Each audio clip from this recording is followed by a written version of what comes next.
Selamat malam sahabat-sahabat GPIB. Jumpa kembali dengan saya Pendeta Elizabeth Siregar Sihite, Pendeta non-organik GPIB dalam program Night Call GPIB. Sahabat-sahabat GPIB yang dikasihi Tuhan Yesus Kristus, sebelum kita istirahat malam, marilah kita merenungkan firman Tuhan. Untuk itu, marilah kita berdoa memohon bimbingan Roh Kudus untuk pembacaan firman dan pemberitaan firman. Kita berdoa. Seperti rusa yang rindu akan sungaimu, demikian jiwa kami merindukan firman-Mu ya Tuhan. Firman-Mu yang adalah air kehidupan, firman-Mu yang adalah roti kehidupan. Firman-Mu adalah pelita bagi langkah kami, suluh dan terang di dalam perjalanan kehidupan kami. Tanpa firman-Mu kami akan tersesat, terantuk, dan kami akan terjatuh.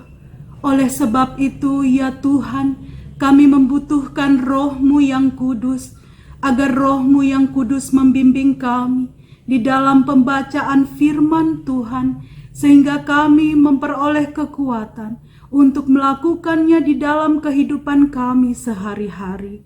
Berfirmanlah Engkau ya Kristus Yesus, karena kami anak-anak-Mu telah siap mendengar. Amin. Sahabat GPIB, pembacaan firman Tuhan diambil dari Injil Yohanes 7 ayat 45 hingga 52. Yesus dibela oleh Nikodemus. Maka penjaga-penjaga itu pergi kepada imam-imam kepala dan orang-orang Farisi yang berkata kepada mereka, "Mengapa kamu tidak membawanya?" Jawab penjaga-penjaga itu, "Belum pernah seorang manusia berkata seperti orang itu." Jawab orang-orang Farisi itu kepada mereka, "Adakah kamu juga disesatkan? Adakah seorang di antara pemimpin-pemimpin yang percaya kepadanya, atau seorang di antara orang-orang Farisi? Tetapi orang banyak ini yang tidak mengenal hukum Taurat, terkutuklah mereka." Nikodemus, seorang dari mereka yang dahulu telah datang kepadanya, berkata kepada mereka, "Apakah hukum Taurat kita menghukum seseorang sebelum ia didengar dan sebelum orang mengetahui apa yang telah dibuatnya?" Jawab mereka, "Apakah engkau juga orang Galilea? Selidikilah kitab suci dan engkau akan tahu bahwa tidak ada nabi yang datang dari Galilea." Demikian pembacaan firman Tuhan. Sahabat GPIB yang dikasihi Tuhan Yesus Kristus, kita mengetahui bahwa di dalam Alkitab ada 3 golongan yang selalu mengkritik Yesus.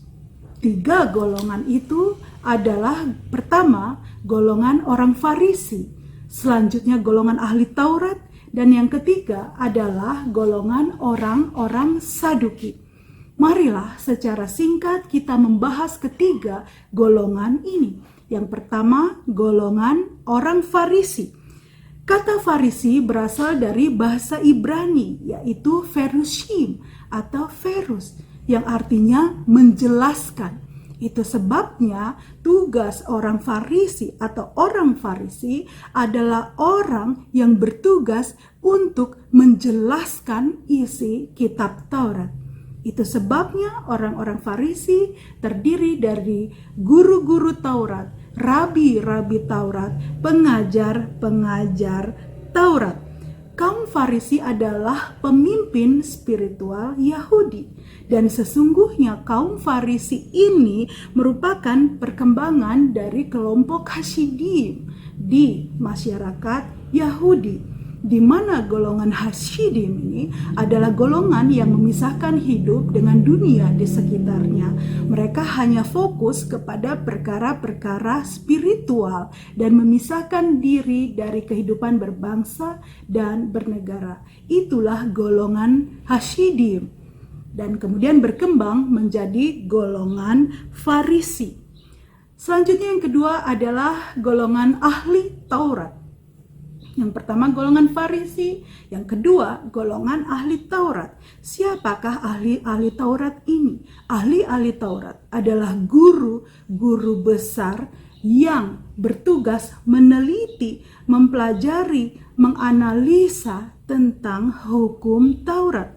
Mereka adalah guru-guru besar yang memahami kitab Taurat secara akademis. Bahkan mereka menambahkan isi Taurat itu. Ahli-ahli Taurat bertugas untuk menyelidiki kitab suci. Itu sebabnya jemaat yang dikasihi Tuhan Yesus Kristus, kalau kita membaca ayat 52, di situ dijelaskan. Jawab mereka, apakah engkau juga orang Galilea? Selidikilah kitab suci dan engkau akan tahu bahwa tidak ada nabi yang datang dari Galilea. Sahabat GPIB, di sini dijelaskan bahwa ahli Taurat itu meneliti tidak ada nabi atau Mesias dari Galilea. Dia mengatakan hal demikian kepada Nikodemus yang pada saat itu berargumentasi dengan mereka. Sahabat GPIB, hal itu mereka katakan karena mereka tidak tahu bahwa Yesus bukan lahir di Galilea. Mereka tidak tahu bahwa Yesus itu lahir di Bethlehem sesuai dengan nubuatan para nabi, secara khusus Nabi Mika. Di dalam Mika 5 di situ, Nabi Mika bernubuat, "Hai Bethlehem yang di Efrata, engkau yang terkecil di antara kaum Yehuda, daripadamu akan bangkit seorang pemimpin yang akan memimpin Israel, yang permulaannya sudah ada sejak purbakala." Itu ada di dalam Mika 5 bahwa Mesias lahir di Bethlehem. Hal itulah yang tidak diketahui oleh ahli Taurat yang berargumentasi dengan Nikodemus. Coba selidiki Taurat itu. Mana ada nabi atau Mesias yang lahir di Galilea? Karena mereka tidak mengetahui hal itu. Itu hanyalah contoh tentang tugas ahli Taurat. Tugas mereka menyelidiki, menganalisa, mempelajari, bahkan menambahkan, menafsirkan sesuai dengan kehendak mereka sendiri. Itu yang kedua. Dan kemudian yang ketiga adalah orang Saduki. Siapakah orang Saduki ini? Kata Saduki berasal dari kata Zadok. Zadok adalah nama seorang imam besar yang hidup pada zaman Raja Daud. Oleh sebab itu, orang Saduki adalah para imam yang bertugas untuk mempersembahkan korban bakaran di bait Allah, dan juga mereka terlibat secara politik.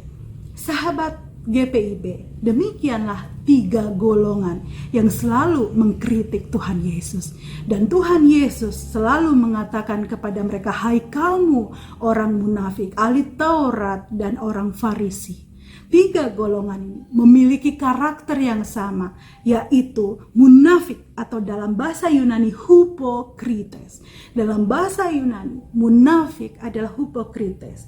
Apa itu hypocrites? Berwajah dua, bermuka dua, menyembunyikan sifat yang asli. Pemain watak, pemain teater, pemain drama, everything hanyalah acting. Semua hanyalah acting. Tidak demikian yang ada di dalam hati mereka. Apa yang mereka ajarkan tidak sesuai dengan hatinya. Apa yang mereka ajarkan tidak sesuai dengan tindakannya. Itu sebabnya Tuhan Yesus mengatakan, "Hai kamu orang munafik." Mereka adalah para imam.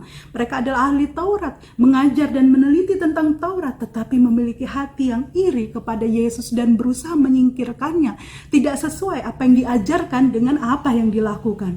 Tidak sesuai apa yang diajarkan dengan apa yang ada di dalam hati mereka. Mereka mengajarkan tentang kasih, kebaikan, tetapi di dalam hati mereka iri kepada popularitas Yesus. Saudara yang dikasihi Tuhan, di dalam ayat 45, para penjaga diberi perintah oleh ahli Taurat dan orang Farisi, "Tangkap Yesus dari Nazaret." Tetapi para penjaga itu tidak melakukan perintah itu, karena mereka menyaksikan bahwa Yesus itu orang benar. Saya bacakan saudara, belum pernah seorang manusia berkata seperti itu, kata penjaga-penjaga itu. Belum pernah ada manusia berkata seperti itu. Lalu ahli Taurat berkata, jawab orang-orang Farisi itu, dan orang Farisi berkata, "Adakah kamu juga disesatkan?" Saudara, pengawal-pengawal atau penjaga-penjaga itu luar biasa. Mereka menerima perintah untuk menangkap Yesus dari Nazaret, tetapi mereka tidak mau melakukan hal itu karena mereka tahu bahwa Yesus adalah orang benar, dan mereka mengatakan bahwa tidak ada manusia bisa berkata seperti Yesus. Saudara, saya bacakan Markus 1 ayat 21. Mereka takjub mendengar pengajarannya, sebab ia mengajar mereka sebagai orang berkuasa, tidak seperti ahli Taurat.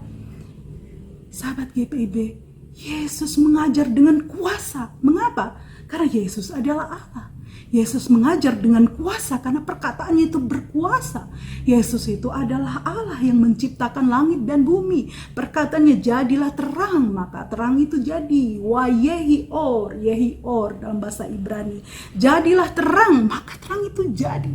Perkataan Yesus itu berkuasa, ya jelas saja berbeda dengan ahli Taurat dan orang-orang Farisi. Dan hal itu dirasakan oleh penjaga-penjaga itu, sehingga mereka tidak mau menangkap Yesus.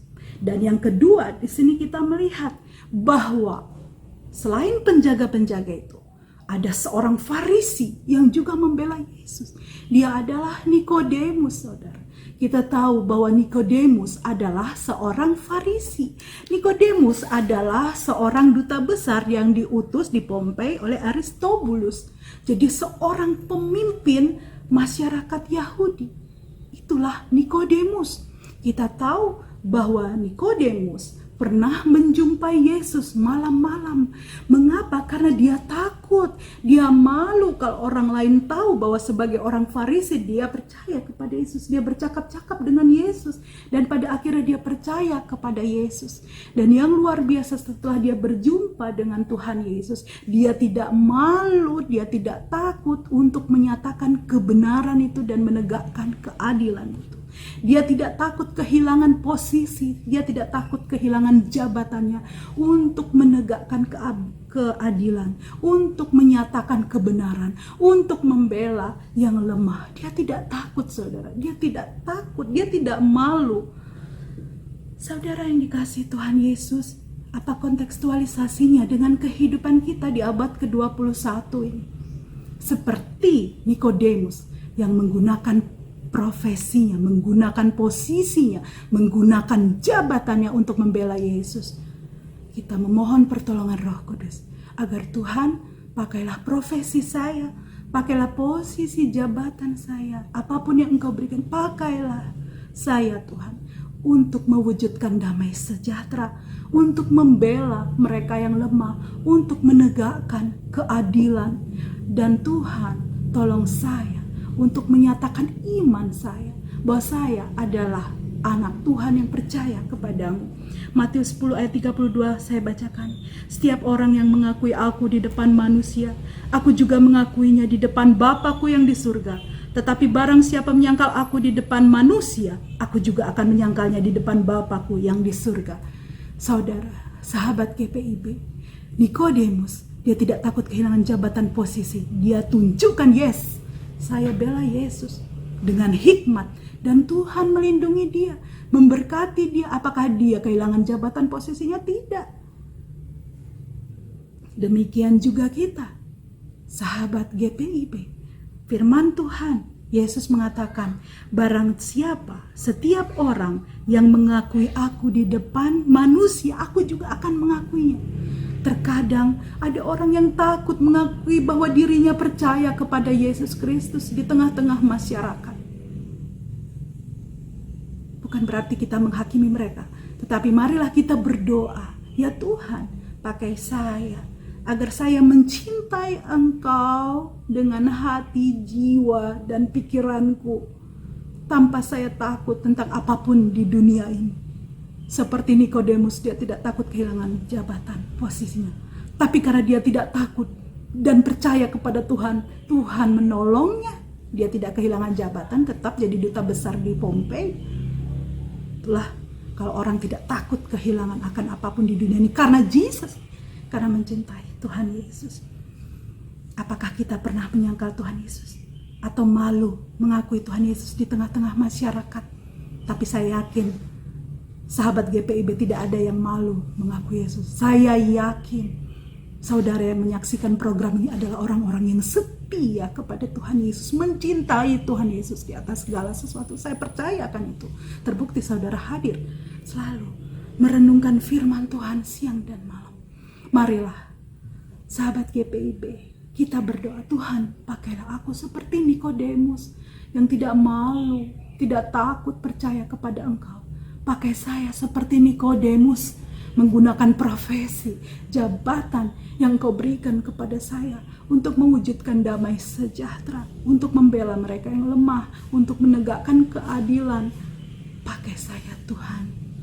Marilah saudara yang dikasihi Tuhan Yesus, sahabat GPIB, kita menyerahkan seluruh hidup kita di dalam tangan Tuhan, mempersembahkan apa yang kita punya kepada Tuhan. Seperti Nikodemus, dia persembahkan jabatan, dia sembahkan posisinya di tengah-tengah masyarakat untuk membela kebenaran. Dia tidak takut akan apapun, dia tidak malu untuk menyatakan percaya kepada Tuhan Yesus. Demikian juga kita, kiranya Roh Kudus menolong kita agar kita hidup dengan penuh kesetiaan. Amin. Mari kita berdoa.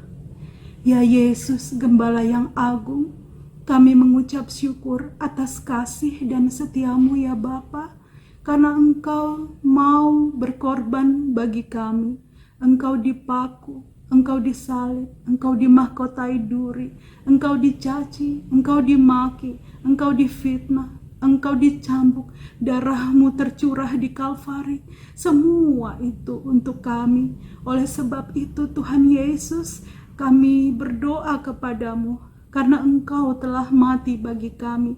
Kami ingin hidup bagi Engkau, agar sepanjang kehidupan kami bersaksi dan melayani. Jadikan kami seperti Nikodemus yang mempersembahkan hidupnya, di mana Nikodemus tidak malu menyatakan bahwa dia percaya kepadamu. Nikodemus tidak takut, bahkan dia menggunakan posisi dan profesinya untuk menegakkan keadilan dan kebenaran.